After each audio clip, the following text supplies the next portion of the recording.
Shalom untuk Romo, Bapak Ibu, Brosis, dan teman-teman yang terkasih di dalam Kristus.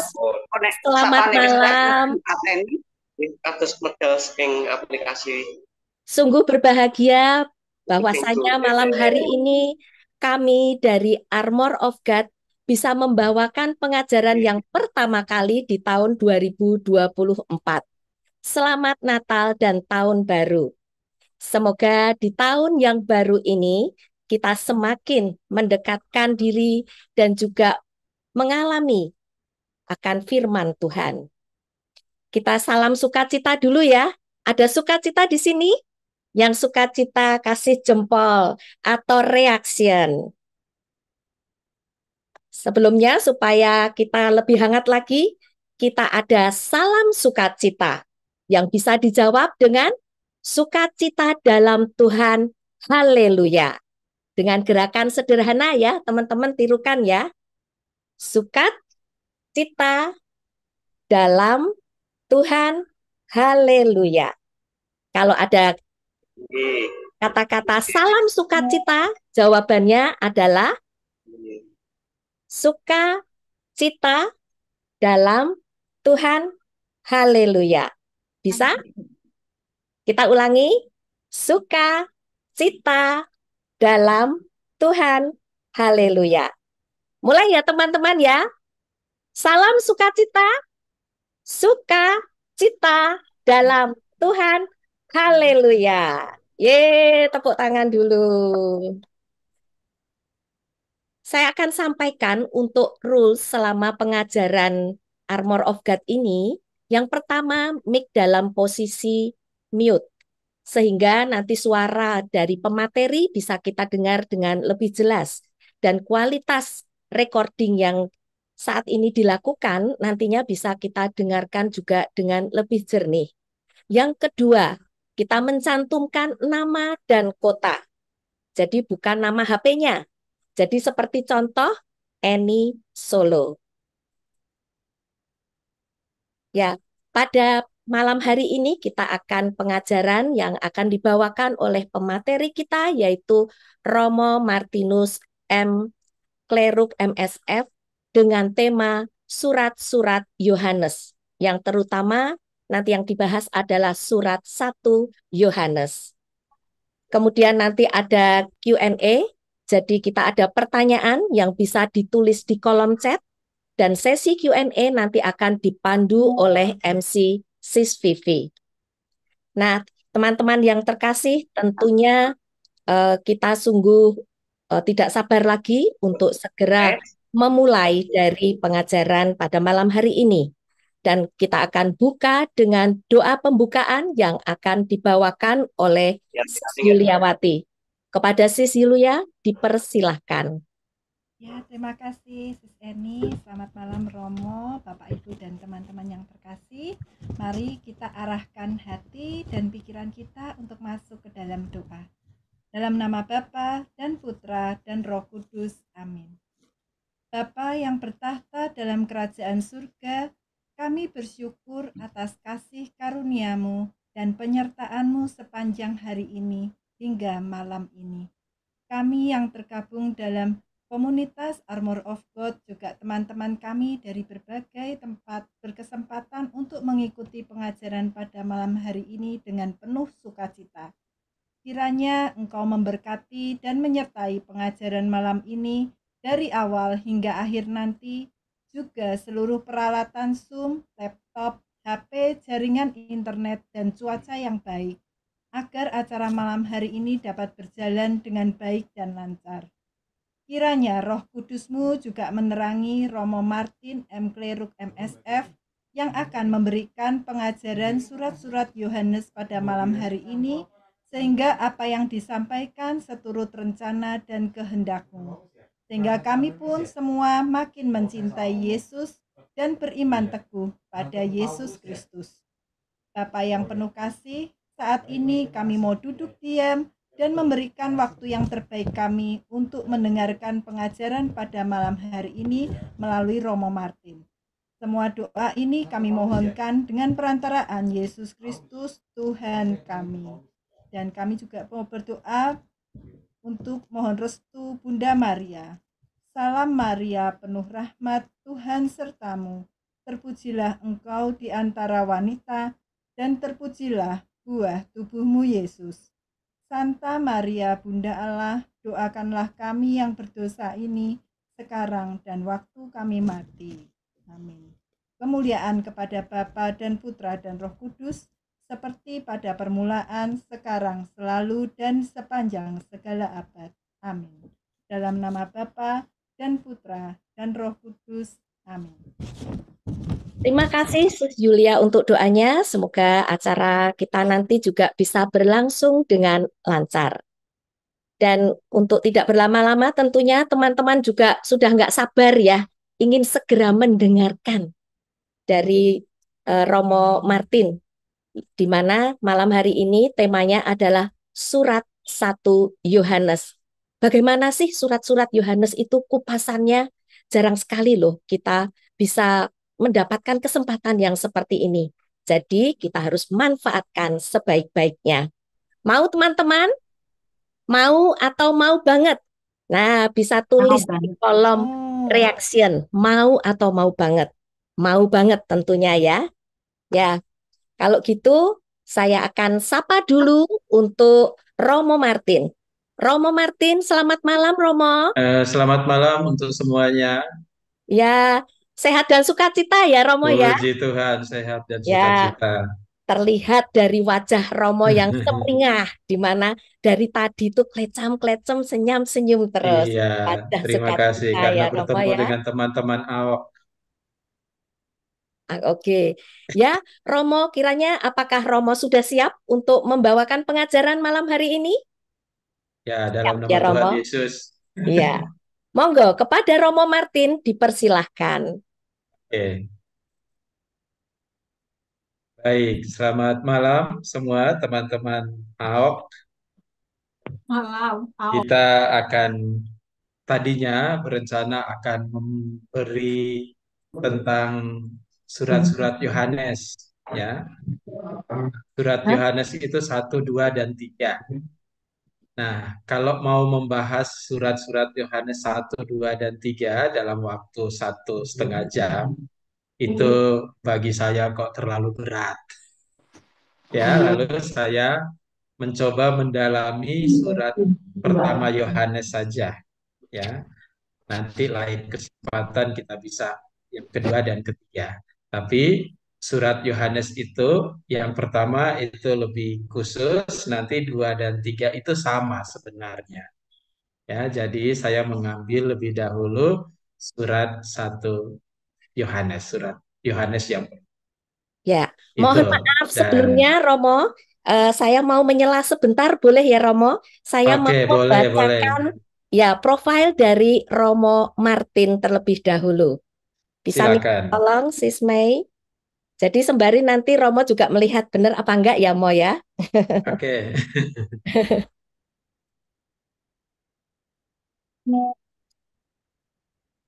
Sudah terlihat belum sih Seni? Belum Sis?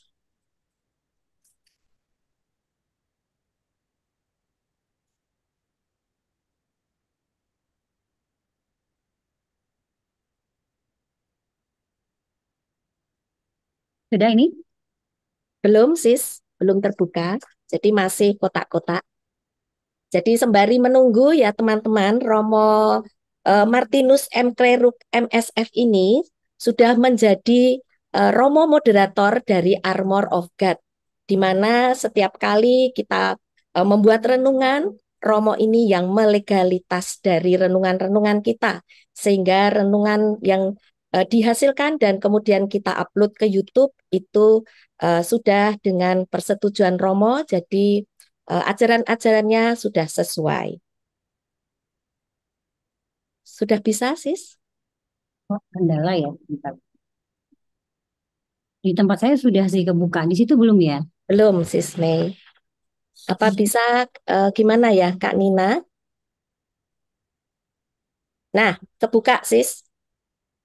Sudah maksimal belum? Belum besar, tapi sudah cukup saya bisa bacakan. Jadi untuk Bapak, Ibu, teman-teman semua yang terkasih ya, Pemateri pada malam hari ini adalah Romo Martinus M. Kleruk MSF yang lahir di Kupang tanggal 21 Maret 1974. Tahbisan imamnya dilakukan tahun 2002. Kemudian karya dan perutusan dari Romo Martin. 9 tahun berkarya di 3 paroki. Paroki Santo Petrus dan Paulus Temanggung. Kemudian Paroki Santo Yusuf Pati. Paroki Keluarga Kudus Banteng, Yogyakarta. Menyelesaikan studi teologi spiritual tahun 2013 di Roma. Wow ya teman-teman. Kemudian di tahun 2013 sampai 2016 menjadi staf dan pembimbing rohani di Ronkali Salatiga. Dan di tahun 2016 sampai 2020 menjadi Direktur Postulat MSF. Dan tahun 2020 sampai sekarang adalah Magister Novis MSF. Ya, demikian untuk profil dari Romo. Kiranya semua bisa makin mengenal Romo kita yang tercinta ini, Romo Martin. Monggo kepada Romo Martin untuk memulai pengajarannya secara lengkap. Terima kasih, Romo. Baik, terima kasih untuk kesempatan dan waktunya. Saya akan memulai, kalau bisa mulai dengan share screen-nya, materi saya itu.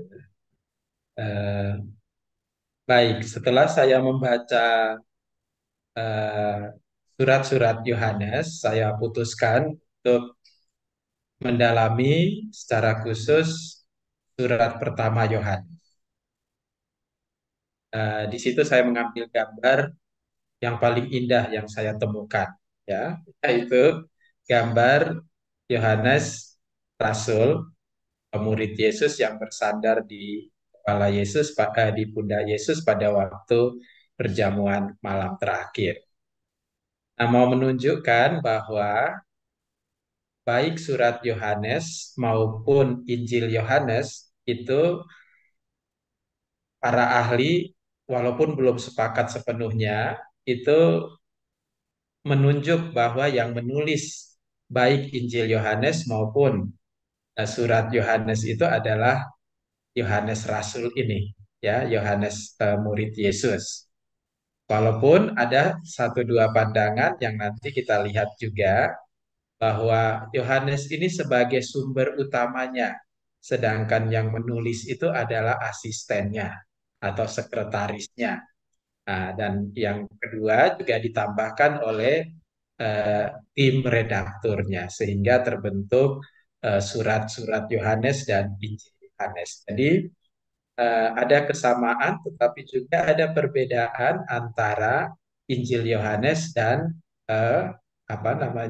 surat-surat Yohanes. Ketika saya membaca surat pertama Yohanes, di situ memang semua gaya bahasa dan apa yang mau disampaikan itu hampir sama dengan Injil Yohanes, ya, yang menekankan tentang Allah adalah kasih. Tadinya juga saya memberi judul kata-kata kasih dalam surat pertama Yohanes. Tetapi setelah saya renungkan lagi, saya memakai judul ini, Pesan Rohani Surat Pertama Yohanes. Nanti surat kedua dan ketiga, pesan rohaninya berbeda lagi. Maka saya mengambil pesan rohani surat pertama Yohanes. Nah, untuk sampai kepada pesan rohani, kita harus mengenal dulu sedikit mengenai Injil Yohanes, karena surat 1 Yohanes, 2 Yohanes, 3 Yohanes itu disebut sebagai sambungan dari Injil Yohanes, sekalipun penulisannya dalam waktu yang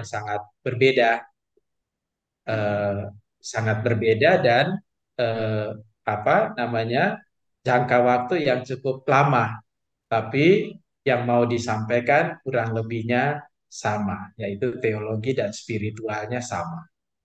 Next. Nah, penulis surat Yohanes yang pertama kita mengenal dulu ya. Tadi seperti yang saya katakan, terdapat dua pandangan mengenai penulis surat Yohanes. Yang pertama menyebutkan bahwa penulis surat Yohanes itu adalah Yohanes murid Yesus. Lalu yang kedua, pandangan yang kedua itu menyebut bahwa ada seorang asisten dari Yohanes yang menulis, tetapi sumber utamanya tetap Yohanes. Karena kalau kita membaca Injil Yohanes maupun surat Yohanes itu sebenarnya sebuah ulasan dari kisah Yesus yang historis. Nah, dibandingkan dengan tiga Injil yang lain, itu kan mereka hanya menampilkan kisah Yesus yang historis. Yesus menyembuhkan orang sakit, Yesus mengubah air menjadi anggur, cerita-cerita historis gitu ya. Sedangkan Yohanes itu dia tidak hanya mengisahkan Yesus yang historis, tetapi dia membuat implikasinya bagi umat. Maka Yohanes ini dianggap sebagai tulisan Yohanes ini dianggap sebagai sebuah khotbah, sebuah renungan lebih lanjut dari Kristus yang Yesus yang historis gitu ya. Eh, Maka dibedakan empat Injil dengan empat Injil itu tiga Injil sinoptik, sedangkan Yohanes sedikit berbeda karena tadi. Dan juga merupakan sebuah tulisan meditatif, sebuah renungan batin karena ya ini kan dikenal sebagai murid yang dikasihi Yesus. Masuk dengan Petrus dan Yakobus, mereka menjadi tiga murid yang istimewa bagi Yesus karena mereka melihat momen-momen penting dalam hidup Yesus, masuk melihat sisi ilahi Yesus di Gunung Tabor, masuk Yohanes. Dan dia juga istimewa karena dia ketika makan malam bersama, dia bersandar di pundak Yesus. Dia juga yang pertama kali mengenal Tuhan ketika Tuhan menampakkan diri. Dia juga yang dipercaya oleh Yesus untuk menerima Maria sebagai untuk tinggal bersamanya. Jadi pandangan pertama yaitu bahwa surat pertama Yohanes itu ditulis oleh Yohanes, Yesus yang dikasihi ini. Lalu yang kedua, ada seorang asisten dari sang murid Yesus itu. Seperti Lukas bagi Paulus, seperti Markus bagi Petrus. Tetapi dalam salah satu buku, yaitu John Wingard, MHM, itu dia justru melihat bahwa bukan ditulis langsung oleh Yohanes Rasul, tetapi ditulis oleh asistennya, ya, asistennya yang menjadi murid Yohanes, yaitu tetapi Yohanes Rasul sebagai sumber utama. Jadi kayak Yohanes Rasul berkhotbah, Yohanes Rasul berbicara, itu lalu ditulis oleh sekretarisnya ini, ditulis oleh asistennya ini. Jadi asistennya ini yang menulis semua perkataan dari Yohanes. Lalu ada beberapa tambahan di dalam surat baik 1, 2, dan 3 surat Yohanes itu dan juga Injil itu ditambah oleh redaktur yang juga disebut sebagai seseorang yang berwibawa yang tahu betul tentang kebudayaan Yahudi maupun kebudayaan Yunani. Sehingga kata-kata yang digunakan itu tepat seperti yang dimaksudkan oleh Yohanes Rasul itu. Jadi Yohanes Rasul tetap sebagai sumber utama, ya. Sedangkan yang menulis mengolah bahan dari Yohanes Rasul itu ada seorang asisten atau seorang murid dari Yohanes untuk menulis apa-apa yang menjadi khotbah dan renungan dari Yohanes Rasul. Apa juga ditambahkan oleh redaktur. Selanjutnya, nah, siapa yang ditujukan dari surat-surat Yohanes ini? Yohanes menulis surat kepada orang-orang Helenis, ya, orang-orang Helenis. Dan siapakah orang Helenis itu? Ada yang namanya Kak Helen atau tidak? Nah, Helen itu artinya budaya Yunani. Jadi kalau ada yang namanya Helen itu nenek moyangnya mungkin Yunani ya, karena artinya budaya Yunani. Helenis berarti masyarakat yang termasuk dalam budaya Yunani. Nah, sebenarnya terjadi mix dua kebudayaan itu, Yahudi dan Yunani, dan saling mempengaruhi. Dan kebudayaan Yunani itu sangat berpengaruh pada zaman Yohanes ini, ya, pada zaman gereja perdana. Maka sampai sekarang itu bahasa-bahasa ilmu pengetahuannya itu kan pakai Yunani, bahasa Yunani. Sehingga mulai saat itu dominasi Yunani itu sangat kuat dan berpengaruh kepada orang-orang Yahudi yang percaya kepada Allah. Tetapi Yohanes tampil bagi orang-orang Yunani ini, orang-orang berbudaya Yunani ini, untuk memperkenalkan Kristus. Karena orang-orang Yunani kan penyembah dewa-dewi ya, mereka tidak mengenal Allah. Maka Yohanes menulis surat untuk orang Helenis ini, orang masyarakat yang termasuk dalam gaya Yunani. Eh, Kalau di zaman Yesus, Yesus sendiri itu kan menggunakan bahasa Aram di dalam pewartaannya dan mengajar orang Yahudi di Palestina juga dengan menggunakan bahasa Aram. Kan tetapi karena eh, Injil dan surat Yohanes ini ditulis untuk orang Helenis, maka Yohanes tidak menggunakan bahasa Aram. Yohanes menggunakan bahasa Yunani supaya benar-benar bisa dimengerti oleh kaum Helenis ini, ya, orang-orang dengan kebudayaan mana kebudayaan Yunani. Di mana saja orang-orang yang berkebudayaan Yunani itu di slide yang berikutnya. Jadi tersebar. Jadi kelompok orang Helenis ini tersebar dan mereka membentuk suatu komunitas Kristen di beberapa tempat.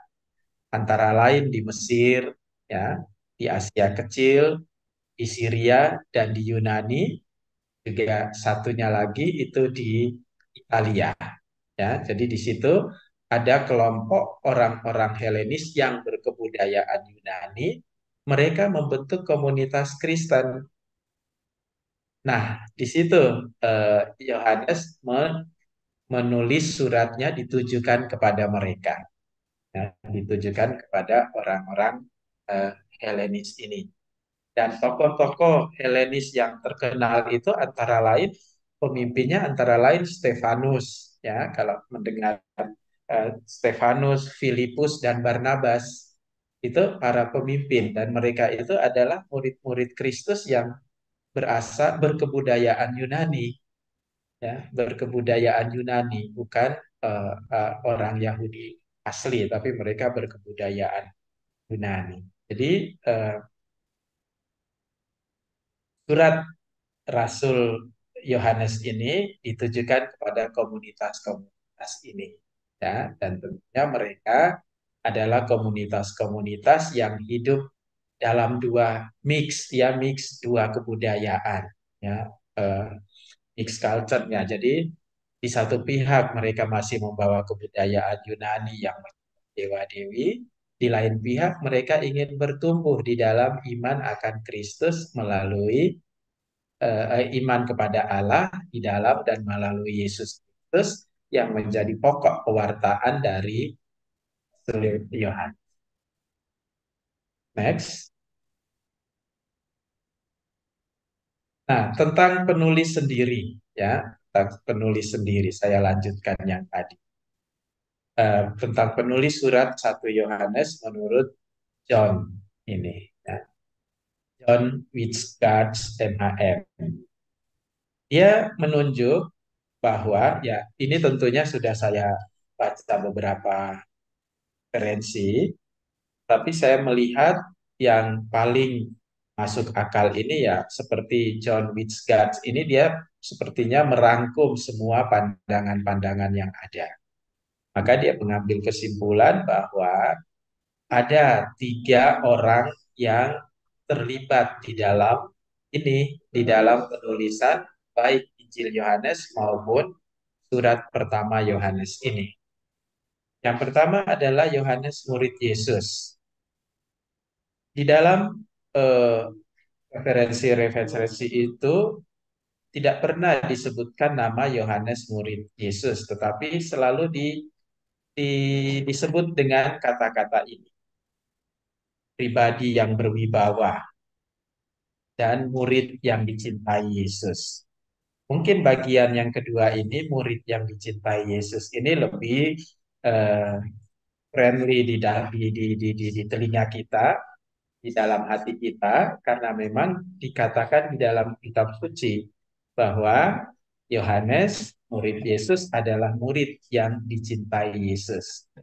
Maka para ahli tidak menemukan di dalam berbagai penafsiran bahwa penulis itu tidak pernah menyebut namanya sebagai Yohanes Yesus, tapi dengan menggunakan kata ganti ini, pribadi yang berwibawa atau murid yang dicintai Yesus. Kalau kita menyebut murid yang dicintai Yesus, itu kita langsung terarah kepada Yohanes murid Yesus. Ya, jadi eh, pada akhirnya, pada kesimpulan terakhir juga dari buku Romo Grunen, itu lebih cenderung untuk mengatakan bahwa penulis adalah Yohanes murid Yesus sebagai sumber utama tentang dari Injil Yohanes maupun surat pertama Yohanes. Orang yang kedua adalah murid Yohanes sendiri yang dekat, yang juga mengenal Yohanes dengan baik dan mengikuti Yohanes kemanapun. Maka digambarkan bahwa murid Yohanes ini adalah seorang pemikir yang kreatif, seorang penulis berbakat. Jadi dia yang mendengarkan semua pengajaran-pengajaran Yohanes, khotbah-khotbah Yohanes, lalu dia yang menuangkannya di dalam bentuk tulisan. Ya. Dan dikatakan juga bahwa eh, murid Yohanes ini adalah seorang Yahudi yang mendalami kebudayaan Helenis. Ya, sekali lagi karena tujuan dari penulisan Yohanes itu kepada orang-orang Helenis tadi. Ya, sehingga Sehingga murid Yohanes ini sangat tahu mendalami kebudayaan Helenis sehingga dia banyak menggunakan kata-kata yang berbau Yunani. Dan murid Yohanes ini juga disebut sebagai seorang teman dari Yohanes murid Yesus. Dan orang yang ketiga adalah redaktur. Dikatakan di sana bahwa eh, redaktur ini adalah seorang yang membantu menyusun kisah-kisah dan sekaligus menambahkan hal-hal yang masih dirasakan kurang tanpa mengubah isi, maksud, dan tujuan dari Yohanes, pewartaan Yohanes gitu. Ya. Maka nanti kita lihat juga di bagian terakhir khususnya dari surat pertama Yohanes itu disebut sebagai sebuah tambahan dari redaktur, bukan asli berasal dari Yohanes murid Yesus ataupun dari murid Yohanes si penulis itu. Tetapi sebuah tambahan dari redaktur untuk menutup surat pertama. Berikutnya, apakah saya terlalu cepat atau bagaimana? Tidak, Romo. Cukup ya, bisa ya. Cukup, Romo. Oke, baik. Nah, tujuan surat pertama Yohanes ya, di sini menyelamatkan iman sejati dari rongrongan yang datang dari dalam umat Kristen sendiri. Di surat pertama Yohanes bab 2 ayat 18 sampai dengan 19. Ya. Saya bacakan sebentar, hanya satu ayat 2, bab 2 ayat 18 sampai 19. Anak-anakku, waktu ini adalah waktu yang terakhir. Dan seperti yang telah kamu dengar, seorang antikristus akan datang. Sekarang telah bangkit banyak antikristus. Itulah tandanya bahwa waktu ini benar-benar adalah waktu yang terakhir. Memang mereka berasal dari antara kita, tetapi mereka tidak sungguh-sungguh termasuk pada kita. Sebab jika mereka sungguh-sungguh termasuk pada kita, niscaya mereka tetap bersama-sama dengan kita. Tetapi hal itu terjadi supaya menjadi nyata bahwa tidak semua mereka sungguh-sungguh masuk pada kita. Jadi rongrongan yang datang dari dalam umat Kristen sendiri. Tadi saya sebutkan bahwa surat 1, 2, 3 Yohanes ini merupakan sambungan dari Injil Yohanes.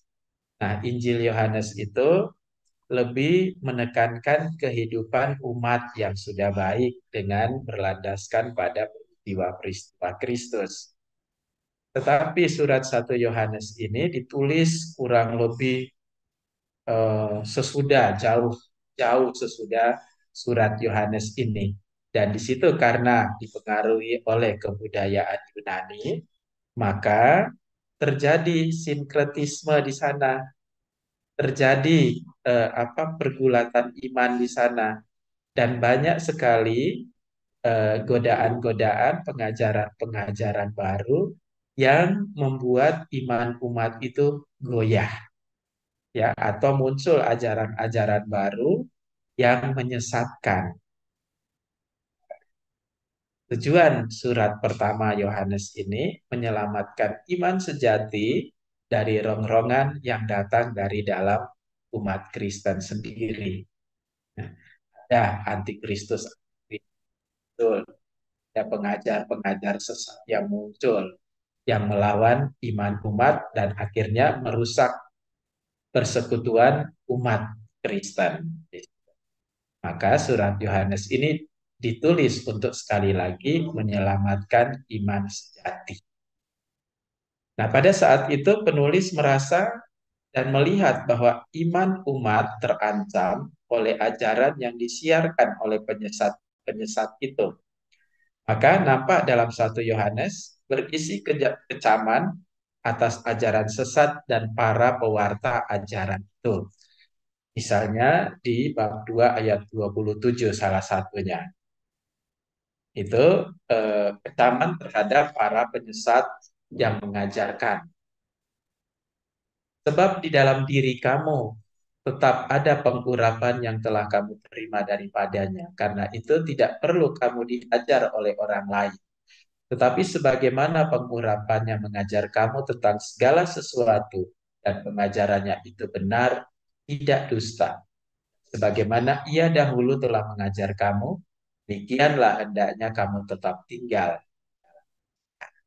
Ya, tidak boleh mengikuti ajaran-ajaran sesat ini, tidak boleh mendengarkan pewarta dari ajaran-ajaran sesat ini yang disebut sebagai penyesat atau dalam surat Yohanes itu disebut sebagai para antikristus. Dan para antikristus itu muncul dari dalam umat Kristen sendiri. Ya, jadi cukup berat. Maka di dalam salah satu ulasannya, toh Yesus juga mengalami itu karena ia juga dikhianati oleh muridnya sendiri, orang dalamnya. Ya, di situ Yohanes ingin mengembalikan, menyelamatkan iman sejati orang-orang Kristen yang menerima pengajaran dari Yesus. Tetap mendengarkan Yesus, pengajaran-pengajaran yang benar, bukan mendengarkan para pengajaran dari antikristus. Beberapa isi ajaran sesat itu antara lain Ya, yang pertama, menyangkal bahwa Yesus adalah Kristus atau Mesias. Bab 2 ayat 22. Itu para penyesat itu menyangkal bahwa Yesus adalah Kristus. Mereka menolak, mereka tidak menerima, mereka tidak percaya bahwa Yesus adalah Mesias. Yesus adalah Kristus. Siapakah pendusta itu? Bukankah dia yang menyangkal bahwa Yesus adalah Kristus? Dia itu adalah antikristus, yaitu dia yang menyangkal baik Bapa maupun Anak. Dan di bab 4 ayat 15, mereka juga menolak bahwa Yesus adalah Anak Allah. Bab 4 ayat 15. Barang siapa mengaku bahwa Yesus adalah anak Allah, Allah tetap berada di dalam dia dan dia di dalam Allah. Itu Yohanes katakan kepada jemaat supaya mereka berpegang teguh pada iman itu. Karena para antikristus mengajarkan yang sebaliknya, bahwa Yesus bukanlah Kristus, bukan Mesias, bahwa Kristus adalah bukan anak Allah. Maka Yohanes meluruskan supaya iman sejati dari umat itu tetap terpelihara. Ajaran sesat yang kedua adalah katakan kematian Yesus dari Nazaret bukanlah kematian anak Allah atau Mesias. Sehingga kematian Yesus tidak berarti apa-apa bagi keselamatan manusia. Dan para antikristus ini, mereka menegaskan pandangan mereka dengan berkata bahwa mempunyai pengetahuan khusus tentang Allah, 2, 4, mengasihi Allah, 4:20, mendapat ilham Roh Kudus. Kita lihat ya, sebenarnya itu Yohanes mengatakan itu untuk menantang ajaran antikristus, ya, untuk mengajar umatnya supaya kembali percaya bahwa benar kita sudah diselamatkan dosa-dosa kita oleh pengorbanan Yesus Kristus yang wafat di salib.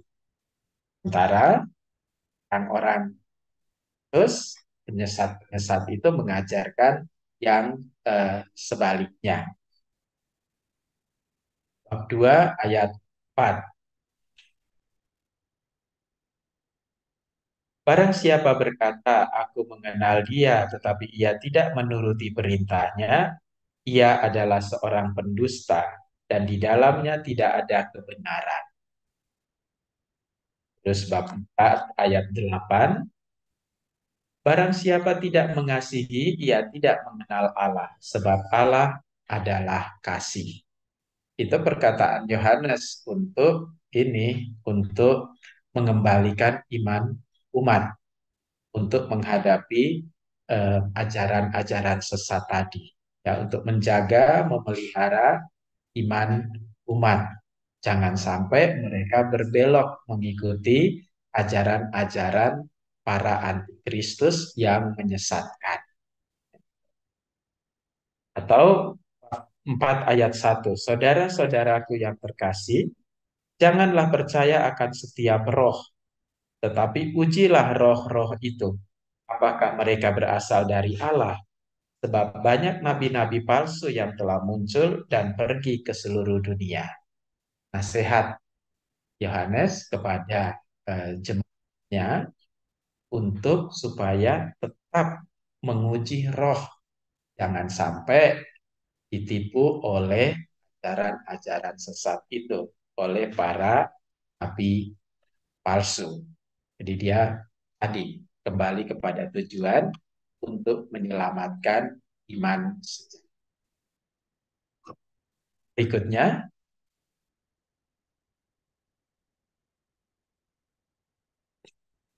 nah, surat Yohanes ini sendiri ditulis sekitar tahun 110 atau 100 sampai 125, di antara itu.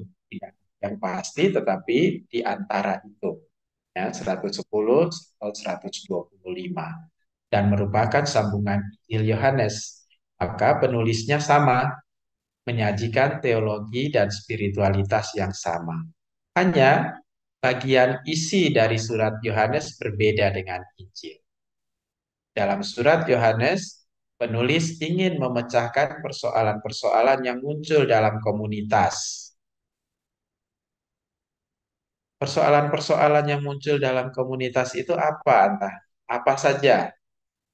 Ya, itu di sebelahnya. Yang pertama, peranan kemanusiaan Yesus dalam tata keselamatan, yang tadi diwartakan oleh pewarta-pewarta palsu dan nabi-nabi palsu, bahwa Yesus itu tidak, kematian Yesus itu tidak ada apa-apanya, tidak makna apa-apa bagi manusia, bagi keselamatan manusia.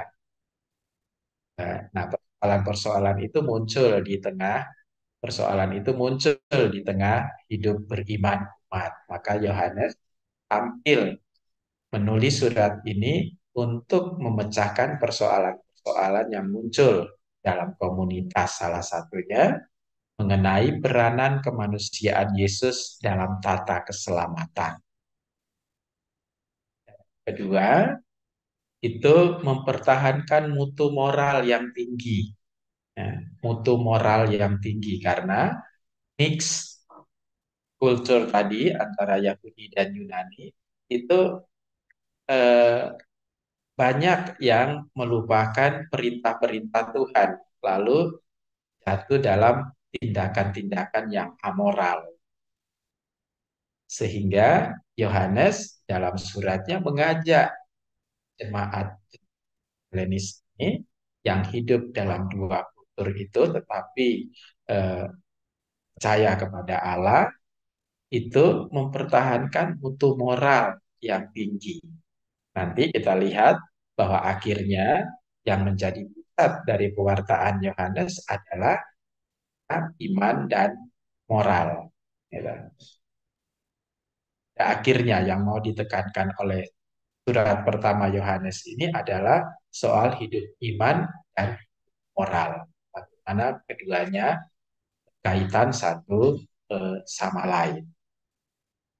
Jadi sekali lagi Yohanes ingin memecahkan persoalan-persoalan yang muncul dalam komunitas. Persoalan yang ketiga adalah penetapan standar-standar moral yang ketat. Itu sebagai kelanjutan dari yang kedua, supaya kembali kepada perintah-perintah Allah. Salah satu bab itu mengisahkan tentang anak-anak Allah di bab 3, ya. Itu bagaimana hidup sebagai seorang anak Allah. Melakukan perintah-perintah Allah itu sebagai patokan hidup moral dan sekaligus hidup moral di jemaat yang menjadi tujuan surat dari Yohanes itu. Dan yang keempat, melawan pandangan-pandangan ekstrim tentang hari kiamat. Ya. Di situ keempat persoalan ini. Tetapi ketika saya melihat di dalam di surat pertama Yohanes 2 dan 3 ini, yang 1, 2, dan 3 ini menjadi pesan pokok yang kemudian nanti dirangkum menjadi 2 kata saja, yaitu iman dan moral. Ada kaitannya. Nah, surat pertama Yohanes ini ingin menyelamatkan iman sejati dan juga kasih sejati, dalam kurung moral. Ya, moral yang dimana dalam baik Injil Yohanes maupun di surat Yohanes ini itu menekankan sekali soal hukum pertama dan utama. Itu kasihilah Tuhan Allahmu dan kasihilah sesamamu manusia.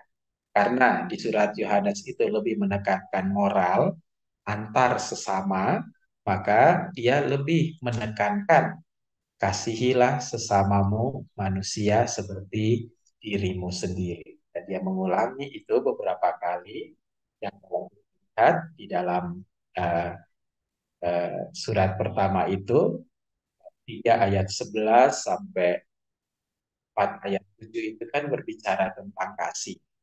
Ya, kasih terhadap saudara sebagai tanda hidup baru, dan di bab ayat 7 itu diberi judul Allah adalah kasih. Itu sebagai ukuran moral. Percayaan pada Kristus sebagai ukuran iman, dan ukuran moralnya itu adalah kasih kepada Allah dan kasih kepada sesama. Maka di sini dilihat juga bahwa back kembali dulu bagi surat Yohanes sebagai sumber yang memperjelas apa yang ditemukan di dalam Yohanes. Praktik bagaimana hidup sebagai anak-anak Allah. Berikutnya, baik. Saya cari-cari gambar yang mewakili iman dan moral, hanya menemukan ini saya kira, ya. Di mana di atas kitab suci, atas dasar iman, orang saling mengasihi satu lain. Ya. Kalau ingat apa namanya, ingat pemberkatan perkawinan itu kan masing-masing meletakkan tangan di atas kitab suci lalu mengucapkan janji. Ketika seorang pejabat bersumpah, itu juga meletakkan tangannya di atas dan sebagainya. Jadi iman dan moral itu menjadi pesan rohani yang utama dari surat pertama Rasul Yohanes ini. Jadi seperti yang tadi saya katakan, ada 4 persoalan tadi yang disampaikan di dalam surat Yohanes. Saya mengambil nomor 2 dan nomor 3 itu sebagai pesan rohani yang penting, ya. Pesan rohani yang penting sebagai perwujudan dari iman yang sejati, yaitu perlu mempertahankan mutu moral yang tinggi dan penetapan standar-standar moral yang ketat. Nah, bagaimana supaya moral itu tetap dipertahankan? Standar-standar moral yang ketat yang seperti apa? Penulis atau Yohanes mengajak para jemaat untuk membina iman sejati dan mengobarkan kasih yang sejati, kasih yang autentik. Ya, jadi tadi iman dan kasih, iman sejati dan kasih sejati itu sebagai mutu, dasar dari mutu moral yang tinggi dan standar-standar moral yang ketat. Iman yang sejati yang terwujud dalam kasih sejati. Mengapa? Karena para penyesat antikristus memisahkan iman mereka dan akhlak, dan itu merusak persatuan umat. Maka 1 Yohanes menekankan kaitan antara iman dan moral. Ya. Adalah mengapa surat sama Yohanes ini? Ya karena para penyesat atau antikristus itu memisahkan 2 hal ini. Padahal 2 hal ini adalah satu kesatuan yang tidak terpisahkan. Antikristus memisahkan iman mereka dan akhlak, dan itu merusak persatuan umat. Maka Yohanes menekankan kaitan antara iman dan bagi kita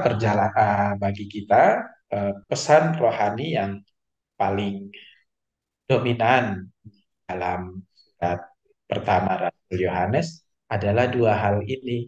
Tapi dua hal ini adalah satu kesatuan sebagai senjata untuk menghadapi ajaran-ajaran sesat yang disampaikan oleh nabi-nabi palsu, yang disampaikan oleh eh, Kristus, dan itu merusak persatuan umat. Maka surat pertama Yohanes ini ingin mengembalikan ya umat, ingin merawat iman umat kembali kepada ajaran yang benar, yang tepat. Maka di sini nanti kita lihat ada dua bab di mana isinya antara lain kecaman-kecaman Yohanes kepada para antikristus. Kita bisa melihat bagaimana nantinya Yohanes itu mengecam para antikristus itu, menyebut mereka dengan apa, dengan berbagai macam cara dia menyebut mereka, sesat, sebagai nabi-nabi palsu, Kristus dan sebagainya. Nah, bagaimana melalui suratnya yang hanya 5 bab itu dia mengajarkan iman dan moral.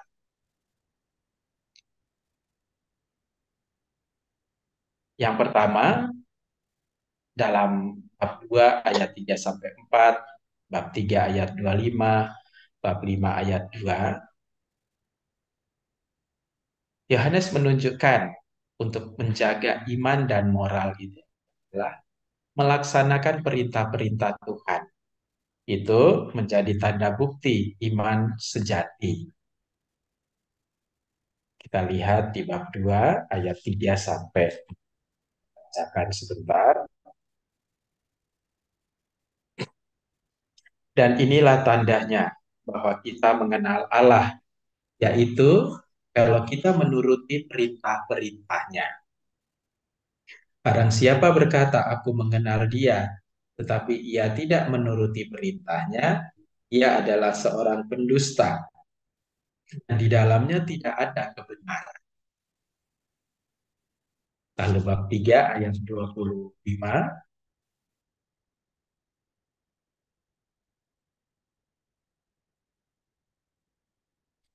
barang siapa menuruti segala perintahnya, ia diam di dalam Allah dan Allah di dalam dia. Demikianlah kita ketahui Allah ada di dalam kita, yaitu Roh yang telah dikaruniakan. Lalu bab 5 ayat 2, ya. Inilah tandanya bahwa kita mengasihi anak-anak Allah, yaitu apabila kita mengasihi Allah serta melakukan perintah-perintah. Jadi, melaksanakan perintah-perintah Tuhan menjadi tanda bukti iman. Lalu yang kedua, bagaimana iman dan moral itu diajarkan? Kasih persaudaraan merupakan perintah sekaligus perintah lama dan perintah baru. Perintah lama itu pada zaman Yesus Kristus yang Yesus mengatakan perintah yang utama dan pertama adalah kasihilah Tuhan Allahmu. Dan diulangi oleh Yohanes tetap sebagai sebuah perintah yang baru. Saya kutip salah satunya bab 3 ayat 23. Bab 3 ayat 23. Dan inilah perintahnya itu, supaya kita percaya akan nama Yesus Kristus anaknya, dan supaya kita saling mengasihi sesuai dengan perintah yang diberikan Kristus ya kita.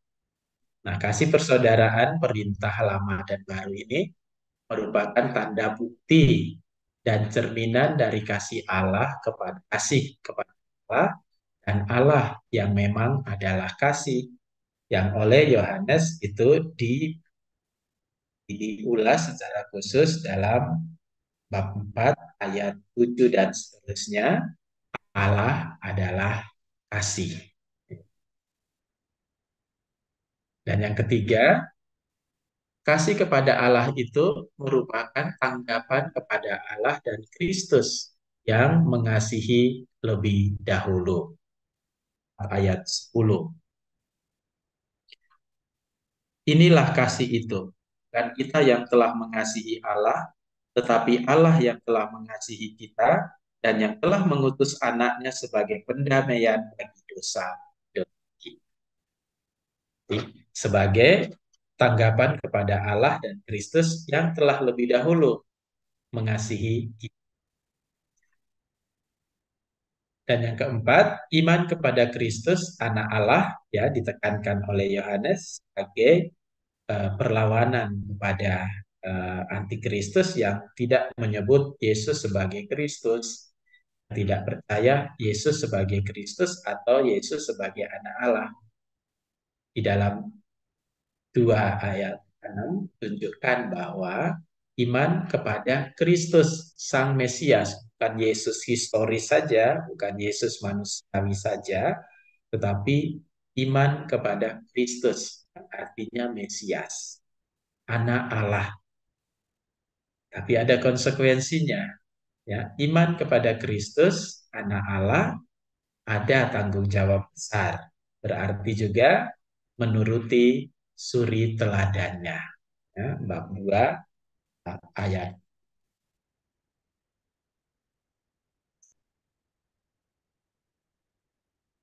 Barang siapa mengatakan bahwa ia ada di dalam Dia, ia wajib hidup sama seperti Kristus telah hidup. Jadi, mengikuti suri teladan. Nah, persatuan umat adalah persekutuan dalam iman dan kasih.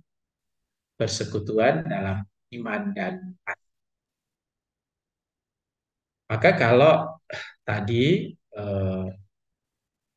para antikristus itu mereka juga pintar, cukup pintar, yaitu merusak persekutuan umat dengan membolak-balikan iman ini.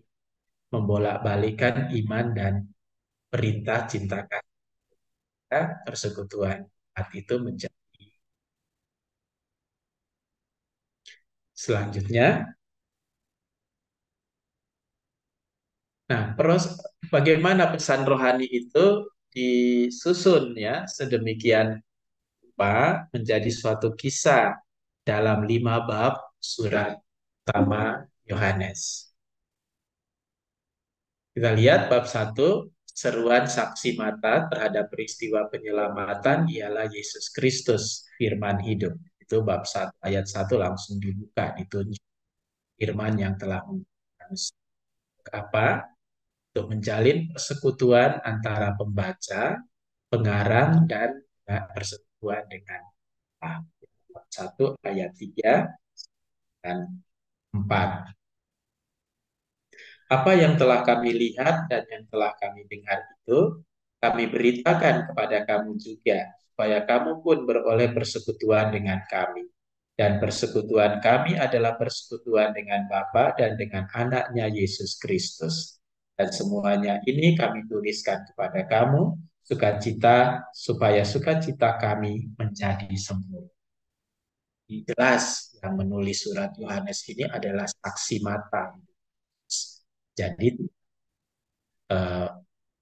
perlu diragukan lagi bahwa sumber utama dari ini dan ini adalah Yohanes yang memang menjadi saksi mata hidup Yesus sampai pada saat kenaikannya ke surga. Dan di bab 1 ayat 5 penegasan bahwa Allah adalah terang. Itu ya, penegasan bahwa Allah adalah terang. Dan moralitasnya terletak pada ajakan untuk supaya hidup sebagai anak-anak Allah, hidup dalam terang, bukan sebagai anak-anak kegelapan. Lalu bab 2, mengenal Allah berarti melakukan perintah-perintahnya sebagai bukti kasih sejati sesuai dengan teladan yang tadi sudah kita lihat.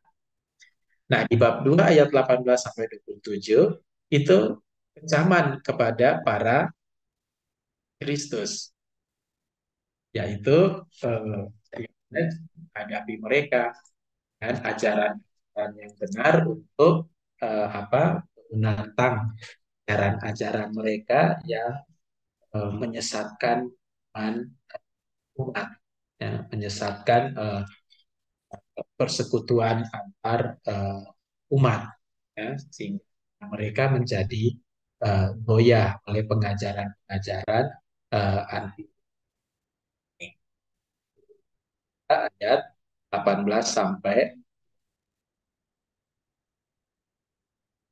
suatu serangan atas para penyesat antikristus. Mereka menyangkal bahwa Yesus adalah Kristus dan anak Allah sebagaimana diajarkan oleh tradisi dan oleh sidang pembaca sudah diketahui dan perlu dipegang terus. Maka di situ Yohanes mengecam ajaran mereka yang salah, yang bertentangan iman, bertentangan dengan tradisi-tradisi. Nah, lalu juga di bab 2 selanjutnya, bab 2 28 sampai 29 dan ayat 1 sampai 2 menegaskan tentang iman sejati yang mana? Yaitu iman sejati yang mempersatukan dengan Kristus.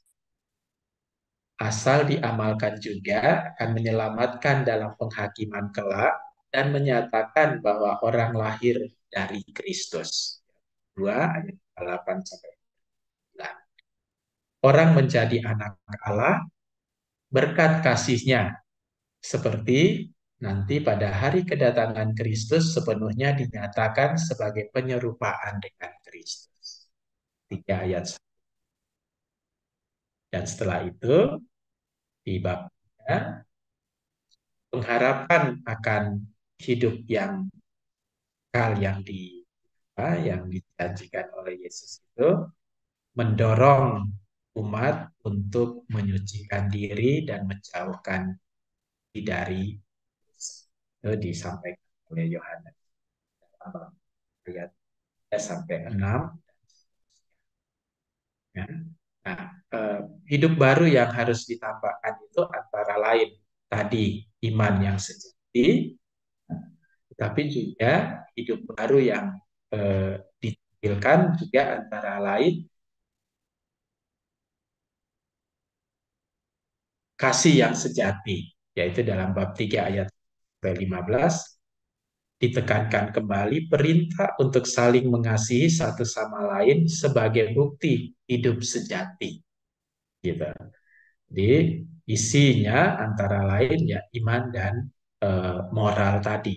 Dan ukuran moral itu adalah ini, hidup melaksanakan perintah pertama dan utama yang disampaikan dan kemudian ditegaskan kembali oleh Yohanes, yaitu hidup saling mengasihi sama lain.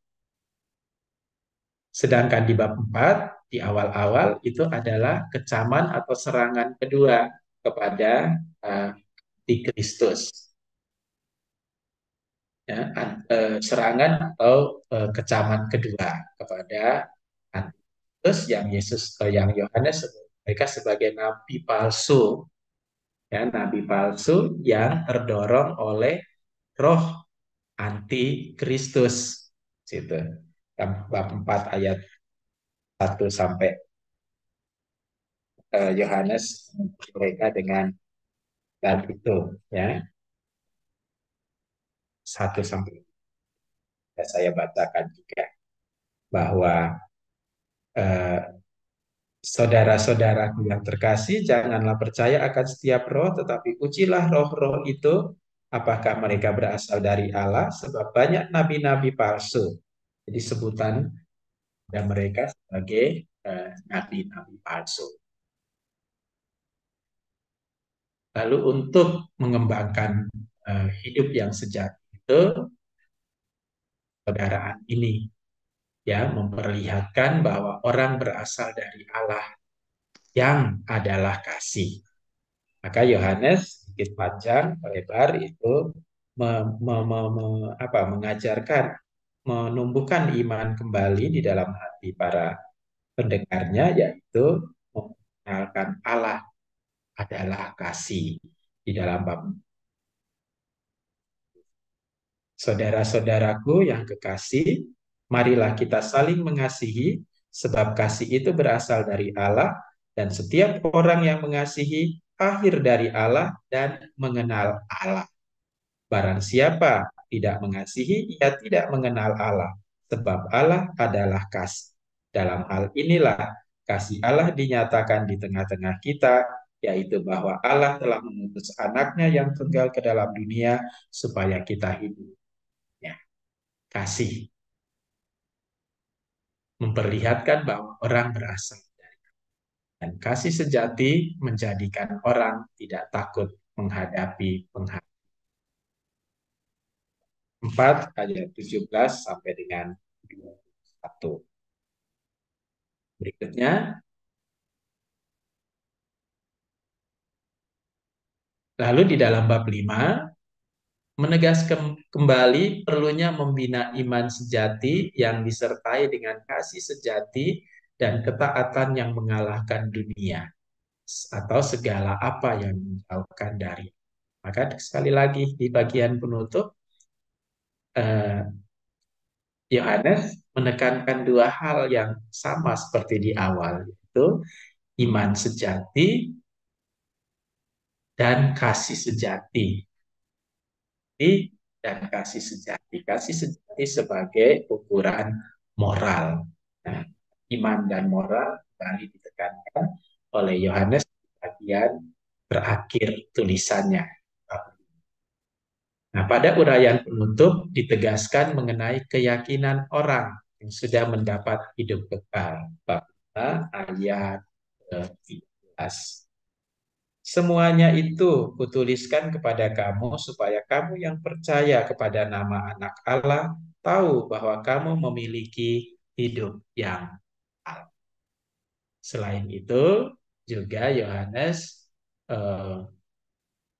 mengatakan bahwa orang yang sungguh percaya kepada Kristus mempunyai keberanian dan penuh kepercayaan mau berdoa, ya.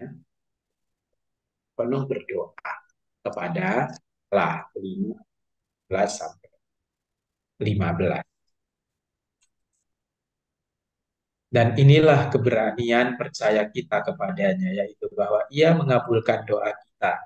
Kalau kita meminta sesuatu kepadanya menurut kehendaknya. Dan jikalau kita tahu bahwa Ia mengabulkan apa saja yang kita minta, maka kita juga tahu bahwa kita telah memperoleh segala sesuatu yang telah kita minta kepadanya. Ajakan yang terakhir, orang yang lahir dari Allah tidak atau jangan berbuat dosa oleh karena terhitung oleh Allah sekalipun ia berada dalam genggaman. Selalu ada godaan mewujudkan iman sejati dan kasih sejati ini, iman dan moral ini, karena dunia berada.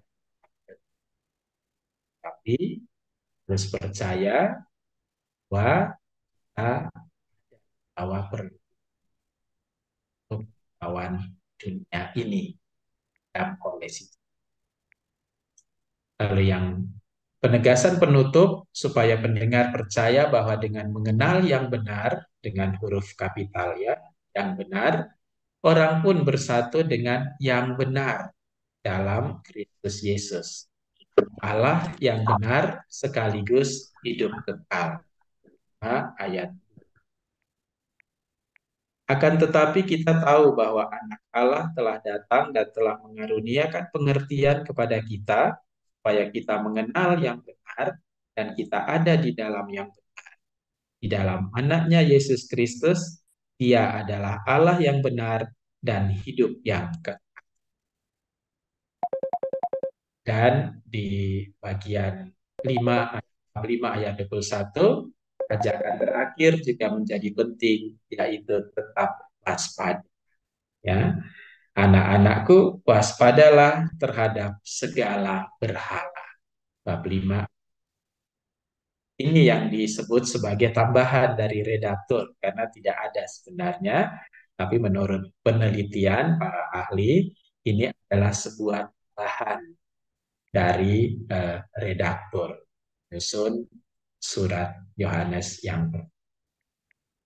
Jadi sangat jelas bahwa bab ini kan rohani yang sangat dominan yang mau disampaikan oleh Yohanes adalah kaitan antara iman moral yang kesemuanya itu ditujukan demi menyelamatkan iman eh, umat, ya, menyelamatkan iman sendiri berhadapan dengan ajaran-ajaran palsu, berhadapan dengan ajaran-ajaran sesat yang disiarkan dan diwartakan oleh para anti Kristus. Itu demikian dari saya yang sudah saya persiapkan.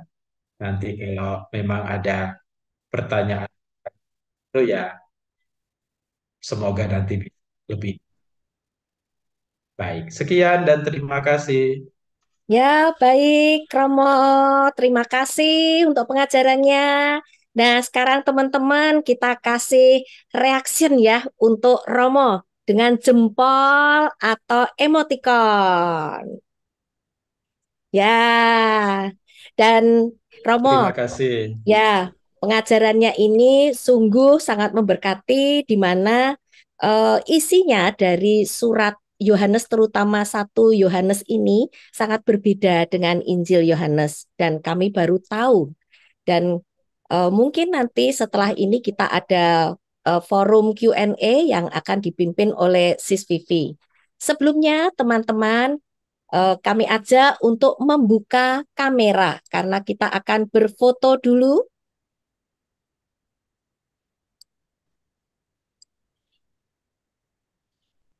Ya, ini ada satu halaman penuh.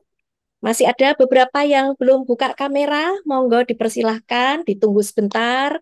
Dan sambil dipikir-pikir ya, tadi dicerna pengajaran dari Romo. Kira-kira yang belum paham apa ya? Kayaknya juga baru pertama kita dengarkan. Jadi kita perlu mencerna lebih dalam.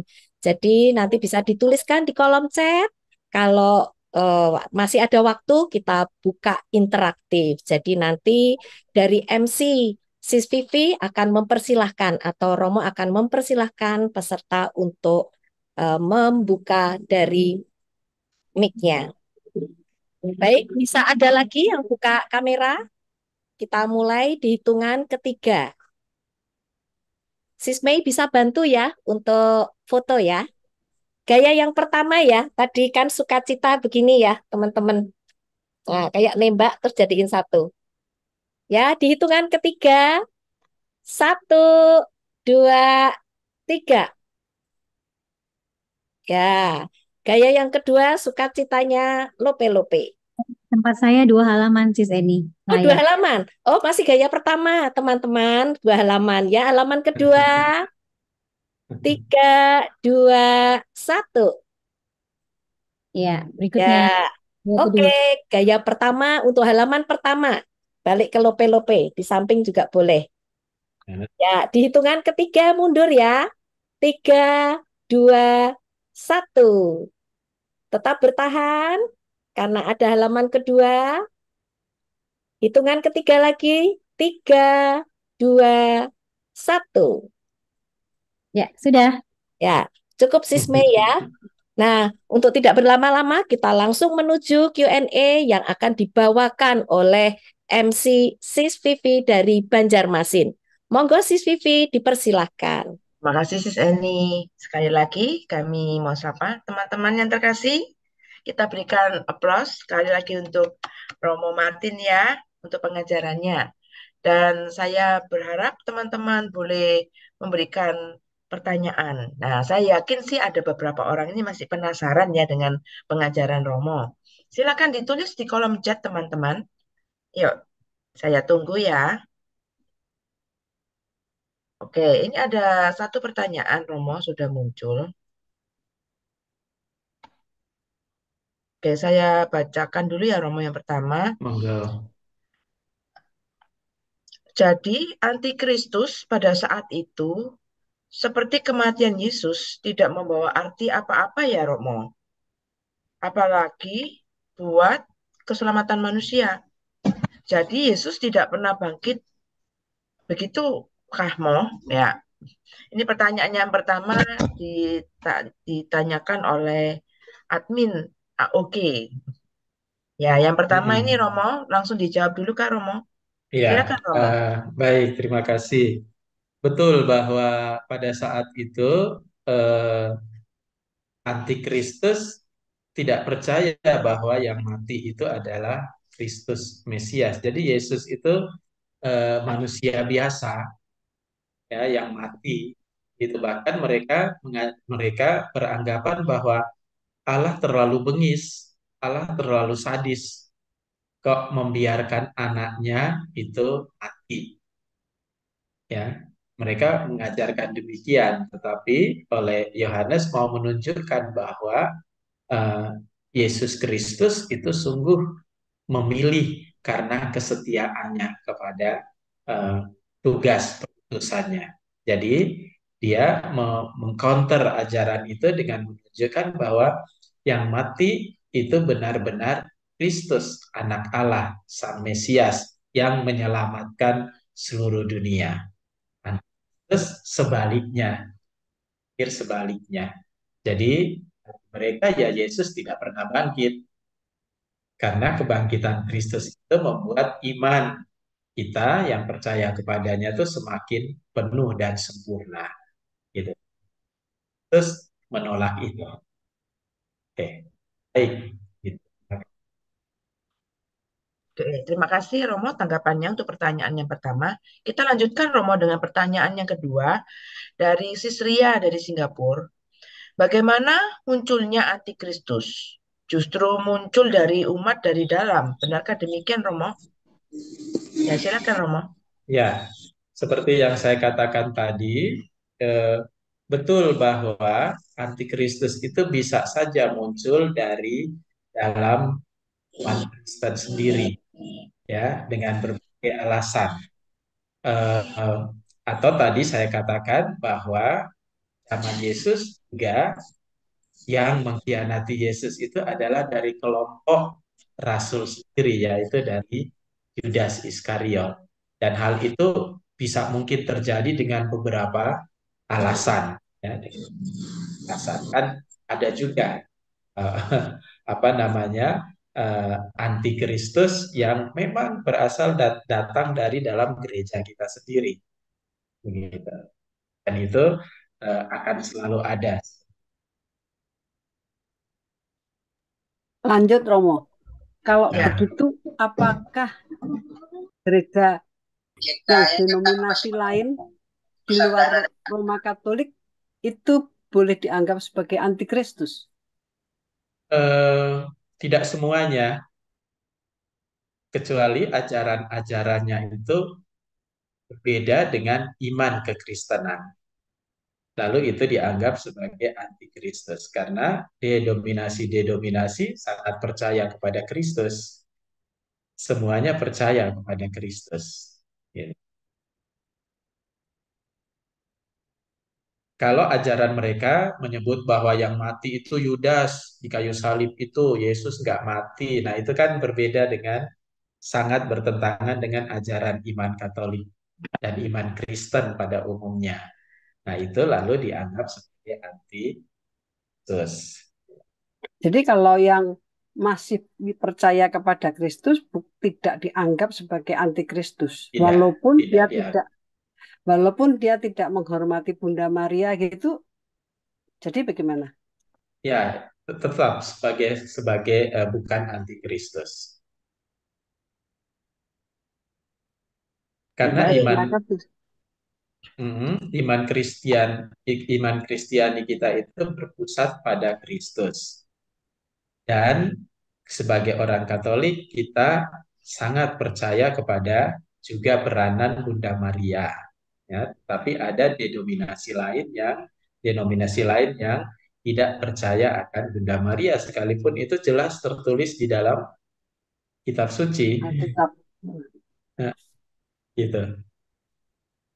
Oke, Ya, berarti makasih Romo. sudah jelas ya, Sama-sama, Bu. Sis Ria ya. Oke, terima kasih Romo tanggapannya. Sekarang kita lanjut ke pertanyaan ketiga Romo dari Sis Eni Solo. Antikristus di surat pertama Yohanes, apakah sama dengan definisi antikristus zaman now?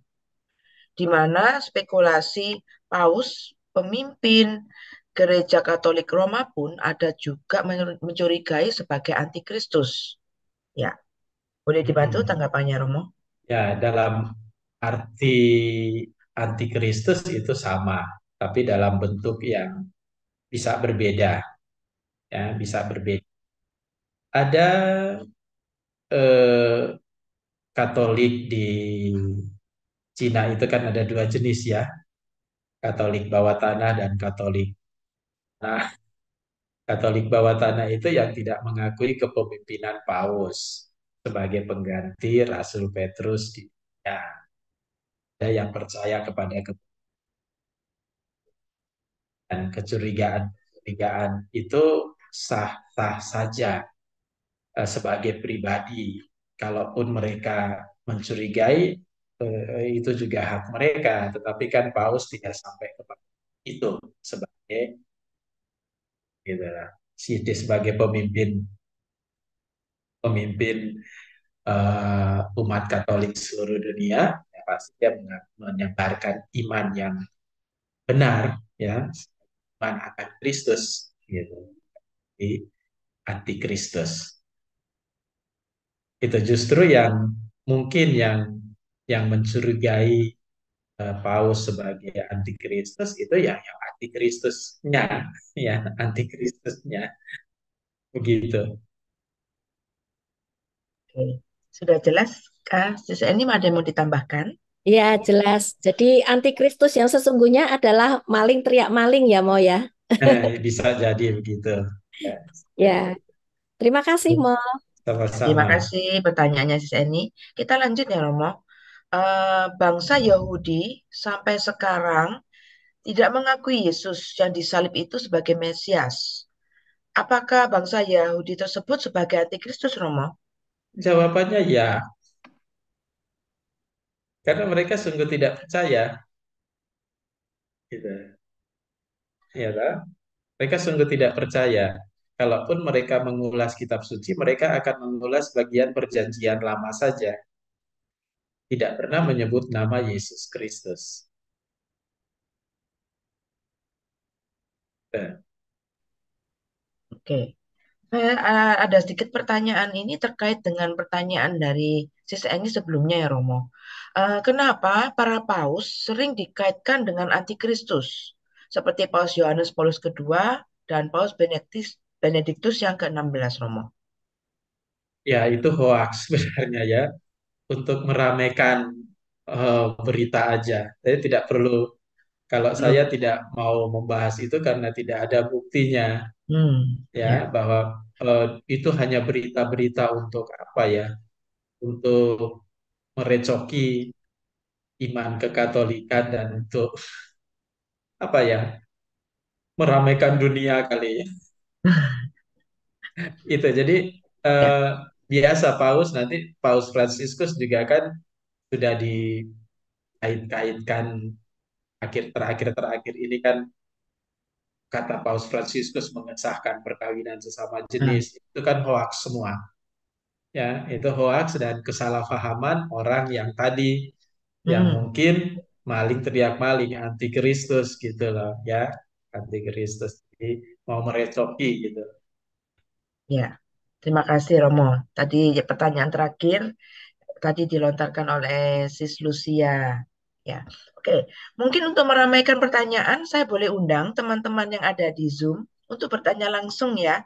Dua penanya langsung boleh uh, berikan emoticon raise hand dulu ya, supaya bisa saya amatin siapa yang mau bertanya. Itu Ibu Ria. Bu Ria. Oke, yang pertama Ya, Ibu Ria.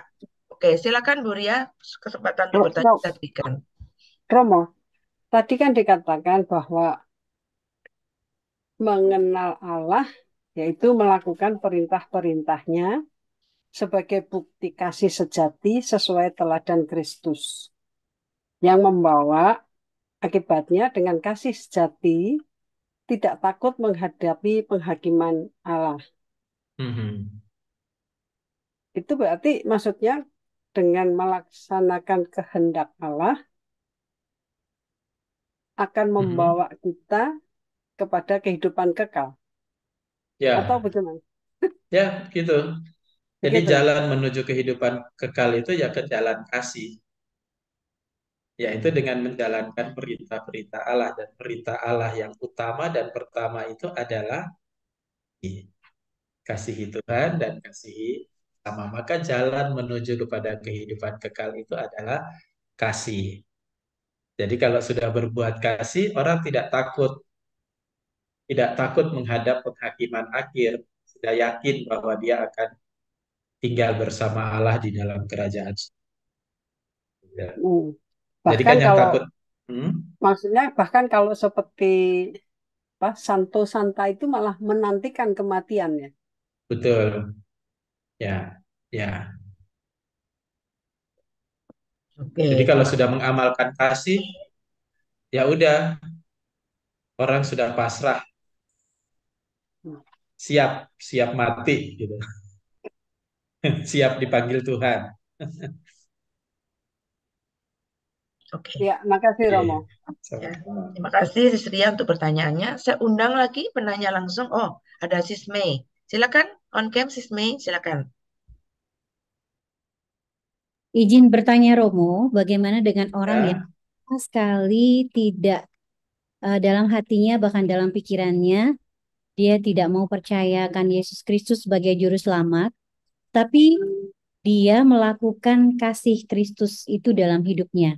Tidak menyimpan dendam, melakukan banyak amal kasih, tidak iri hati, tapi dia tidak percaya kepada Yesus, itu apakah itu termasuk antikristus atau bagaimana ya Romo? eh, agak sulit dimengerti ya kalau ada yang begitu ya. Eh, Artinya dia melakukan kasih itu atas dasar apa gitu. Bagi saya ya agak-agak sulit dimengerti. Atas dasar suara hati Romo. Nah, suara suara hati itu berarti suara Tuhan. Karena Tuhan meletakkan perintah-perintahnya bukan lagi di atas dua loh batu, tetapi di dalam hatimu. Itu di dalam kitab Keluaran. Tahu Tuhan telah meletakkan pikirannya di dalam hati manusia, supaya manusia tidak hanya berpikir pakai kepala, tetapi pakai hati. Maka ketika orang berpikir pakai hati, sebenarnya dia berpikir menurut Allah, gitu. Jadi, eh, oke, dia tidak percaya kepada Kristus, tidak, tapi percaya kepada Allah, mungkin ya, eh, karena Kristus adalah wajah kasih Allah yang kelihatan, ya toh. Sedangkan kita itu melihat Kristus sebagai Allah juga yang hadir dalam rupa manusia. Nah, kalau ada orang yang amalkan kasih dengan terus-menerus, tetapi tidak percaya kepada Kristus, ya dia bukan anti Kristus sejauh dia tidak mewartakan atau me, apa istilah yang paling tepat apa ya?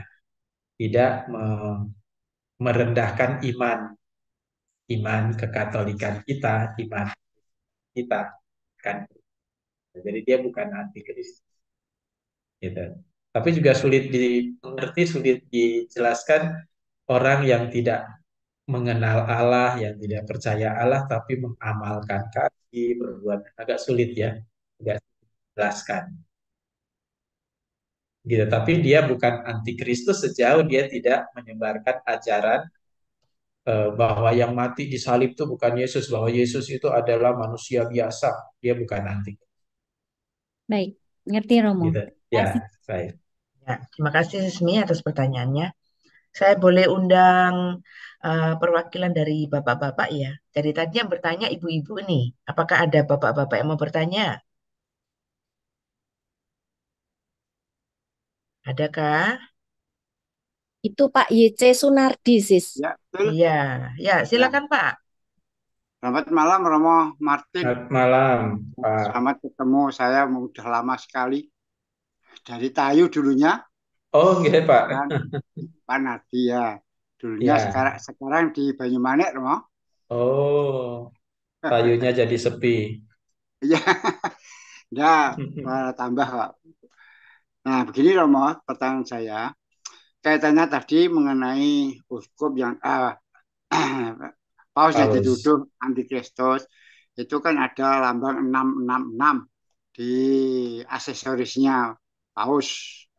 Nah, itu sebenarnya arti lambang 666 itu apa? Kemudian pertanyaan kedua, bagi saudara kita di gereja lain itu juga sangat mempercayai Kristus, mengimani Kristus. Tetapi mereka tidak pernah yang namanya sakramen tobat. Nah, dia hanya percaya bahwa setelah mati langsung jalan tol masuk surga. Nah, ini bagaimana tanggapan Romo? Terima kasih. Ya. Silakan Romo. Yang pertama, angka 666 itu pertama disebut sebagai angka iblis ya. Ya, Disebut betul. sebagai angka iblis. Tapi di aksesorisnya Bapak Paus itu tidak ada itu. Oh, Tidak berarti ada. hoax ya, Romo? Jadi hoax. Oh iya. Tidak ada aksesoris Paus memakai. Karena ada kabar-kabar seperti itu. Ya, kabar-kabar seperti itu dan sebenarnya. Lalu ya, nah kalau misalnya pausnya antikristus terus kita nih ngapain kita? Ya, Dan maksud tidak saya apakah angka 666 itu ada penjelasan lain gitu loh, Romo? Apakah ada arti yang lain gitu loh? Sejauh yang secara biblis, secara teologi tidak ada angka Oh ya. 66 itu tidak ada kejelasan. Lain orang percaya sebagai angka tadi angka iblis. Oke. Nah, lalu yang kedua jalan tol masuk surga yang saudara-saudari kita dari denominasi gereja yang lain. Sebenarnya iman kepercayaan itu tidak salah. Cuma kita harus percaya bahwa tidak ada seorang manusia pun yang mati tanpa dosa. Yang pasti dia membawa dosa. Maka di dalam gereja Katolik itu ada yang namanya penyucian. Ya. Kita yakini bahwa setiap orang yang meninggal akan ada di situ. Nah, ketika mereka ada di situ, mereka mengalami proses pemurnian, pembersihan dari dosa. Siapa yang bisa membantu mereka untuk proses pemurnian itu? Yaitu keluarga yang ditinggalkan dan kita semua, orang-orang saudara-saudarinya. Yaitu dengan berdoa bagi mereka. Maka ada tradisi 37 100. 140 dan seterusnya sampai 3 tahun, ya kan? Nah, di situ tradisi itu mau menunjukkan bahwa orang yang sudah meninggal itu sudah tidak bisa berdoa lagi bagi dirinya sendiri karena jiwa dan badan terpisah. Dia sudah tidak bisa berdoa bagi dirinya sendiri. Maka kita yang masih hidup berdoa, mohon agar dia belas kasihan dan kemurahan Tuhan, ya bebaskan dari dosa-dosa dan akan untuk hidup abadi di surga gitu ya. Jadi bukan bukan eh, keyakinan bahwa tidak ada seorang manusia pun yang meninggal itu tanpa dosa. Pasti ada dosa kecil yang tidak dapat ya diakukan. Bahkan Santo Santa pun itu eh, eh, ada dosa kecil yang nantinya juga akan dimurnikan oleh mereka yang gitu. Jadi Berarti kita berdoa kesimpulannya dalam tidak cukup banyak percaya saja ya Romo. tidak Tidak cukup cukup mengimani saja. Berarti ya harus ada tindakan lain dalam sakramen tobat begitu dalam Katolik. ya ya ya. Jadi orang juga harus sungguh percaya bahwa dengan mengaku dosa itu benar dosanya benar-benar diampuni. Ya, terima kasih Romo. Ya, baik. Ya, terima kasih Pak Sunardi atas pertanyaan-pertanyaannya. Romo, ini ada satu pertanyaan lagi. Silakan Sis Nina untuk mengajukan pertanyaannya. Iya, Romo, eh, penulis kitab Injil Yohanes sama surat Yohanes sama kan ya Romo, yang Ya, satu sama. surat Yohanes. Tapi ini ada di dalam surat satu Yohanes itu apa? Roh Kudus. Roh Kudus itu adalah kebenaran.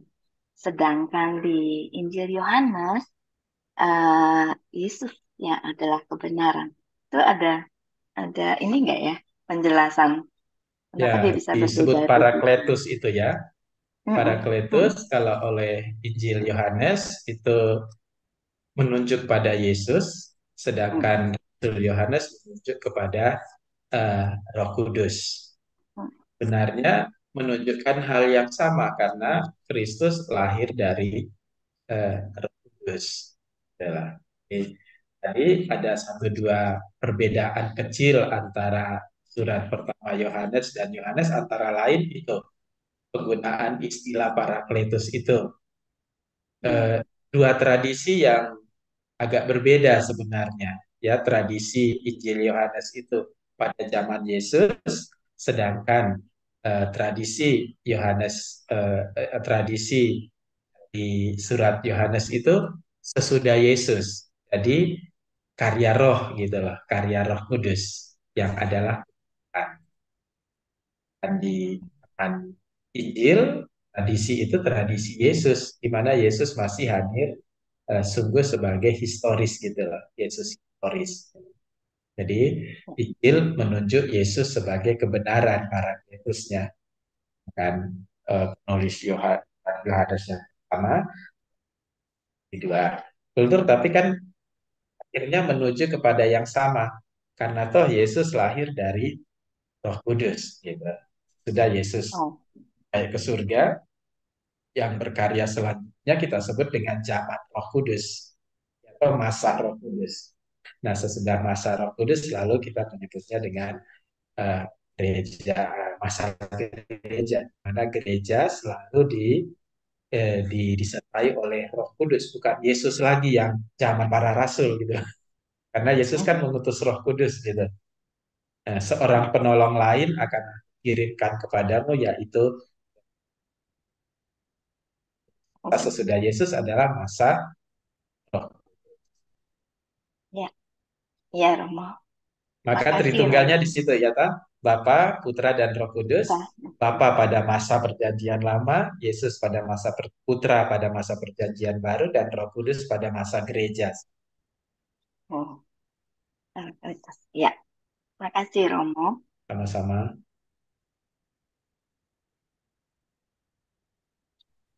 Oke. Satu penanya terakhir ya teman-teman. Rasanya semakin panas nih. Nah, yuk, Pak Kristianto, ada yang mau ditanyakan ke Pak?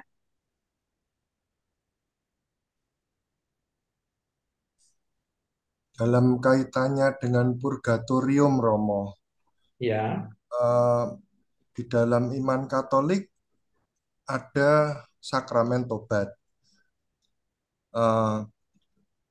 Tetapi apa namanya, ada penyucian, padahal kita dalam sakramen tobat sudah diampuni dosa-dosa kita.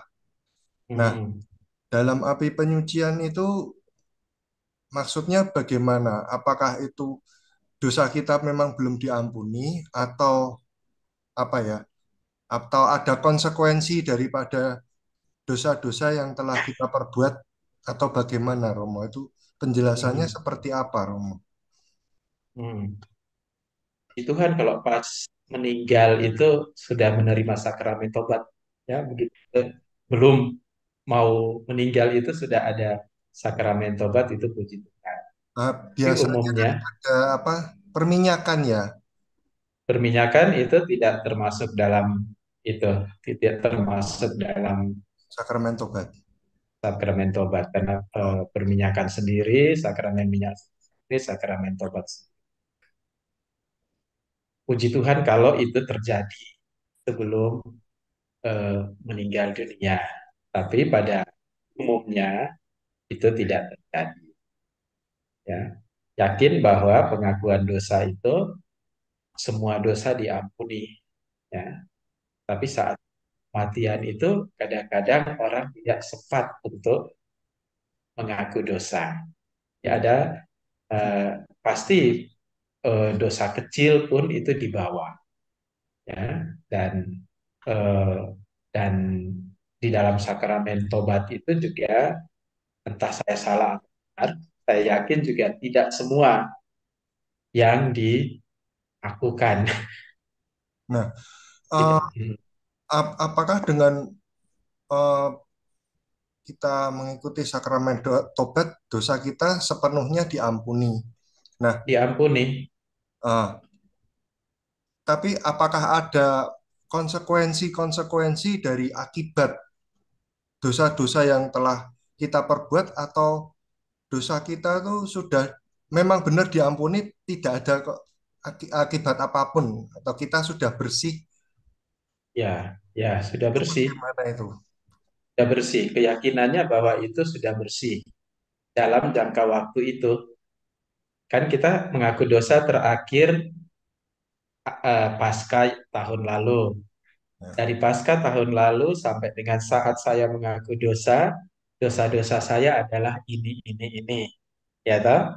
Nah, dari mulai saya mengaku dosa sampai selanjutnya, itu mungkin saya melakukan dosa-dosa lagi. Maka saya mengaku dosa lagi untuk jangka waktu itu. Nah, ini Gitu. dalam kaitannya kalau orang sedang sakit di rumah sakit, atau mungkin ternyata kita minta sakramen perminyakan dan sakramen tobat dengan Romo bisa juga. Bisa. Nah, tapi ternyata rentang beberapa waktu tidak lama kemudian ternyata dia meninggal dunia. Nah, itu dia akan masuk ke api penyucian atau memang sudah bisa langsung ke istilahnya apa ya, kehidupan kekal itu ya, Romo? Dalam keyakinan iman Katolik, itu dia tetap harus melewati purgatorium, proses pemurnian. Walaupun dia sudah menerima sakramen tobat itu ya. Betul. Ya, tentu dalam proses pemurnian di situ nanti dalam keyakinan kita di situ lebih cepat atau lebih lambat akan masuk ke dalam kerajaan surga. Tapi secara ini berarti sakramen tobat itu dalam iman Katolik, kalau orang bilang ya enak banget ya gitu ya. Kita melakukan dosa, enaknya terus pada waktu kita menjelang ajal kita menerima sakramen tobat, hilang begitu saja, Romo. Ya, kasih Allah. Maksudnya konsekuensi dari akibat-akibat kita itu. Jadi istilahnya kok terlalu enak gitu loh orang Katolik. Iya. Kasih Allah ya, kasih Allah. Maka sakramen tobat itu juga disebut sebagai sakramen kasih Allah. Ya, Allah kan kalau orang dengan jujur tulus datang mengaku dosa kan itu sebuah perjuangan. Ada yang sampai sakit perut ke belakang berkali-kali mau mengaku dosa. Nah, Ya, apalagi kalau dosanya berat. Disalahartikan dengan orang, Romo. Buat apa saya ngaku dosa sekarang? Gitu. Toh saya masih berbuat dosa lagi. Mendingan saya kumpulkan berbuat dosa dulu. Nanti kalau ajal sudah mau mendekat baru mengaku dosa gitu. Ada yang bilang seperti itu. Iya, tapi pas begitu mau putus napas tidak sempat ngaku dosa. Iya, masalahnya kita nggak tahu kapan dipanggil. Kapan mau dipanggil. Terus lupa dosanya apa aja. Ya. Gitu, Pak. Jadi kita sebut sakramen kasih Allah, yaitu karena Allah peduli tahu kelemahan manusia yang cenderung jatuh dalam dosa, tapi selalu diberi kesempatan untuk memperbarui hidup. Dan memperbarui hidup itu bukan berarti lalu jadi langsung jadi malaikat, karena masih hidup di dunia. Nah, di dunia ini orang berjuang terus, tetapi dengan penyadaran akan kelemahan itu, dengan sering mengaku dosa, orang akan terdorong untuk berhenti mengaku dosa, melakukan dosa. Jadi dosa itu juga sebenarnya pengakuan dosa itu juga sebenarnya healing ya, bukan healing jalan-jalan loh ya, healing, healing batin gitu. Karena akibat dari dosa itu kan ditanggung sendiri sebenarnya. Dalam sabda Yesus, dia juga katakan bahwa eh, yang melakukan dosa ayahnya tidak boleh ditanggung oleh anaknya, tapi ayahnya lah yang menanggung. Kalau di dalam perjanjian lama kan justru dipercaya bahwa kalau bapaknya berbuat dosa, anaknya menanggung dosanya. Jadi Yesus memperbarui itu bahwa masing-masing orang menanggung akibat dari dosanya sendiri.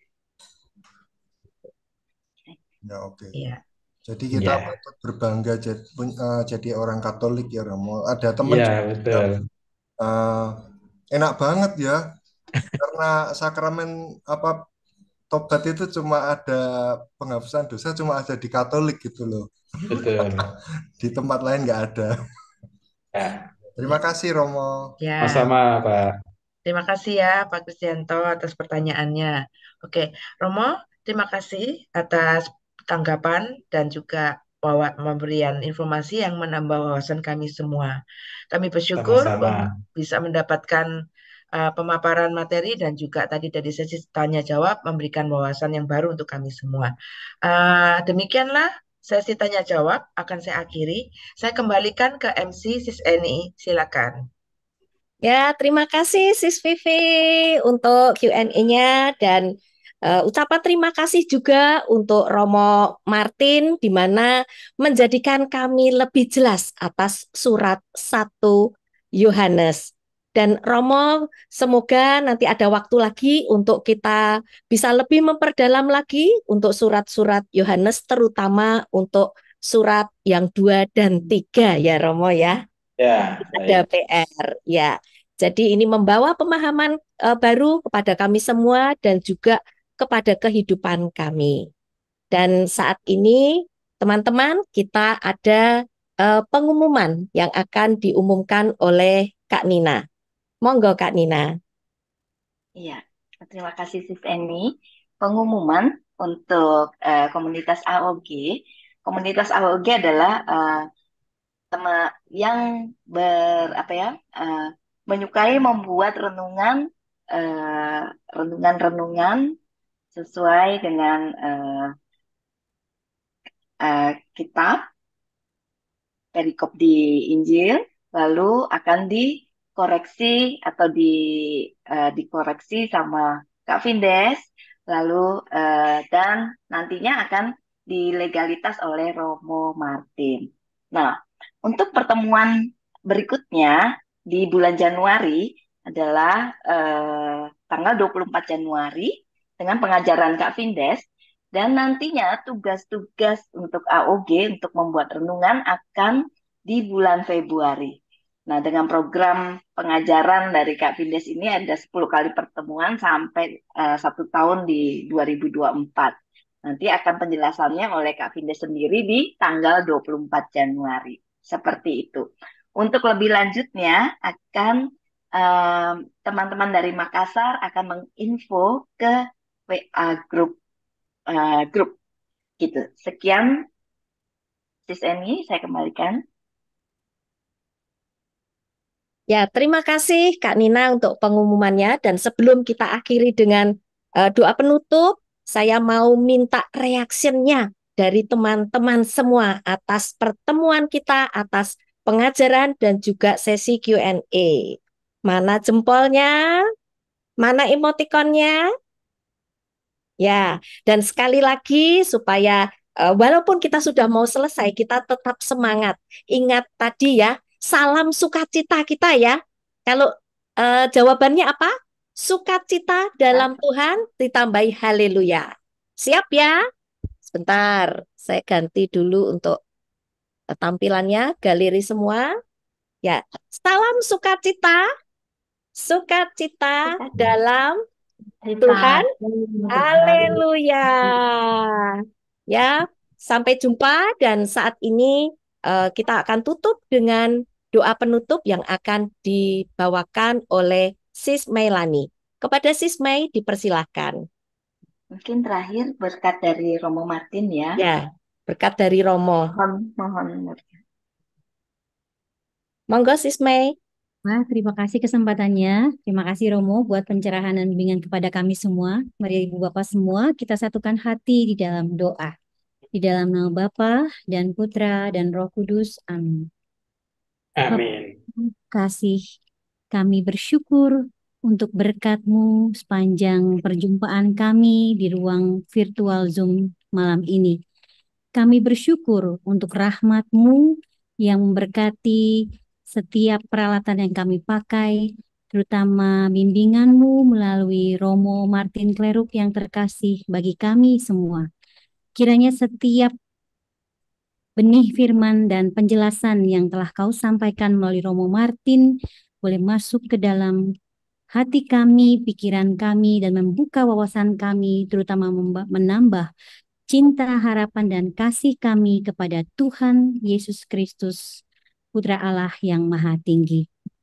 Dan kami berdoa agar setiap tugas perutusan yang Kau percayakan kepada setiap kami masing-masing dan keluarga kami semuanya tetap senantiasa dalam berkat dan perlindungan-Mu. Dan kami senantiasa percaya bahwa iman dan harapan serta kasih kami kepadamu boleh semakin berkobar-kobar dan bertambah mendalam agar kami boleh menjadi anak-anak yang Engkau kasihi. Berkati setiap kami Bapa melalui berkat-Mu melalui Romo Martin. Tuhan bersamamu. Dan Bersama bersama Romo. Semoga berkat Allah yang Maha Kuasa turun atas kita sekalian, keluarga kita, dan juga istirahat kita pada malam hari ini. Bapa dan Putra dan Roh Kudus. Amin. Kasih Ya, Terima kasih Romo. Terima kasih terima kasih semua. untuk Sis Mei Sampai dan jumpa Romo. lagi. Ya, teman-teman. saatnya ada perjumpaan, ada perpisahan. Kita bertemu Oke. lagi tanggal 24 Ya, Januari 4 di Januari. pengajaran Kak Pindes. See you all. Berkah dalam. Terima Berkah kasih. dalam Terima sukacita. kasih Romo. Ya. Terima kasih Romo. Romo Martin. Teman-teman jangan pulang dulu. Jangan pergi dulu teman-teman. ya Kak Nina. Sis Vivi, Gosa, apa Ya. kabar?